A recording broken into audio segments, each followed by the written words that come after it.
பரந்தூர் விமான நிலையம் அங்கே அமைக்கப்படாது அப்படின்னு சொல்லி அந்த செய்தியை கேட்ட உடனே எல்லாருமே பரந்தூர் விவசாயிகள் எல்லாருமே வெடி வைத்து அவங்களுடைய சந்தோஷத்தை கொண்டாடிட்டு இருக்கும்போது இங்கே ஒரே அழுகாட்சி காவியமா இருக்கு. ஒரு பக்கமா டிஆர்பி ராஜா, இன்னொரு பக்கமா உதயநிதி ஸ்டாலின் அவர்கள், இன்னொரு பக்கமா ஸ்டாலின் அவர்கள் எல்லாருமே சேர்ந்து ஐயா பரந்தூர் விமான நிலையம் இல்லைன்னா அவ்வளவுதான் நம்முடைய எல்லாமே போச்சு அப்படின்னு சொல்லிட்டு இருக்காங்க. நிறைய பேர் இதுக்குள்ள கேம் விளையாண்டுருக்காங்க. எப்படி தெரியுமா கேம் விளையாண்டுருக்காங்க? நிறைய அரசியல் தலைவர்கள், அரசியல் கட்சிகள், பினாமிகள், அரசியல் கட்சியினுடைய நிறுவனங்கள் இவங்கெல்லாம் பரந்தூரை சுத்தி சுத்தி பல ஏக்கர் நிலம் அப்படிங்கிறத வாங்கி வாங்கி வச்சிருக்காங்க.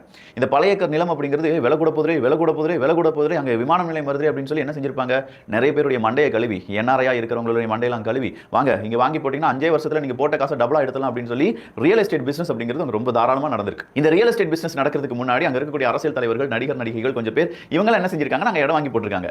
ஆஹா வந்துரு நம்ம சொல்லிட்டாங்க, நம்ம அரசியல் தலைவர்கள் சொல்லியிருக்காங்க அந்த பரந்தூர் விமான நிலையம் வந்துரும் அப்படின்னு நம்பிட்டு இருந்தவங்க இன்னைக்கு இது வராதுன்னு சொன்னோன்னே விவசாயிகளுக்கு ஏதோ இவ்வளவு நாள் சப்போர்ட் இருக்கிற மாதிரியும், விவசாயிகள் கூட உண்ணாவிரதம் இருக்கிற மாதிரியும், விவசாயிகளுக்கே இவங்க அரசியல் கட்சி நடத்துற மாதிரியும் எங்களுடைய விவசாயிகளை நீங்க இப்படி ஏமாத்திட்டீங்களே, அவங்களுக்கு 3 மடங்கு காசு கிடைச்சிருக்கும், இந்த எக்ஸ்பான்ஷன் நடக்கலனா அவ்வளவுதான் முடிஞ்சு போச்சு அப்படிங்கிற லெவலுக்கு ஒரு சோக கீதம்லாம் போட்டு பரந்தூர் விமான நிலையம் இல்லை என்றால் சென்னை இனிமே கிடையவே கிடையாதுங்கிற மாதிரி நிறைய பேர் பேசிட்டு இருக்காங்க. ஒருவேளை பரந்தூர் விமான நிலையம் வந்திருந்தால் சென்னையே அங்க வந்து தண்ணிக்காடா மாறி இருக்கும் அப்படின்னு சொல்லி பூவுலகின் நண்பர்கள் எல்லாருமே பேட்டி கொடுத்திருந்தாங்க. இன்னைக்கு கூட அவர் வந்து பாராட்டு தெரிவித்திருந்தார். எது எப்படி இருந்தாலும் நன்மை நடந்திருக்கு அப்படிங்கிறது தெரியுது. ஆனா இங்க இப்ப குத்துதே குடையதே அப்படின்னு சொல்றவங்க ரியல் எஸ்டேட்ல மிகப்பெரிய அளவுல காசை உள்ள போட்டிருக்காங்க. அவங்களுடைய வேல்யூ 5 லட்சம் 10 லட்சம் வாங்கினவன் இன்னைக்கு 2 லட்சத்துக்கு கூட வாங்க மாட்டேங்கான். ஒரு சென்ட் அப்போ 7 லட்சம் 8 லட்சம் லாஸுக்கு கொடுக்கணும். ஆயிரக்கணக்கான ஏக்கர் வாங்கி போட்டுறனுடைய நிலைமையை கொஞ்சம் யோசிச்சு பாருங்க.